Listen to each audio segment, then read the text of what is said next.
A quick video on how to navigate the recipe book. So to access the recipe book, it is the middle icon down at the bottom. So click on that. And this is where you'll find all the other handy tabs. So the first one you'll see is the navigating the app. And this is where all these how-to videos will be.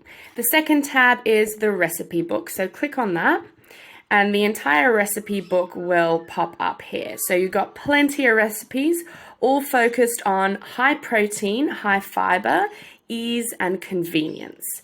Now, if you want to look for a lunch or dinner option, the top right-hand corner is the filter icon. Click on that and you'll be able to filter the recipes. So if you go to food type and then scroll to select lunch, dinner, hit confirm, apply filters, and it'll take you to the lunch options here or the dinner options. Once you've chosen a recipe that you like the look of, click on it. And the first thing you'll see is all the ingredients that you need. Second tab is the directions. And the third tab gives you the information of the macros and calories. Hit back.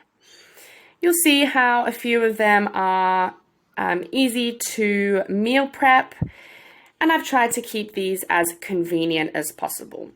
Just make sure if you want to go back to all the recipes, go back to the filter, clear filters, and you will have those lovely breakfast options there as well.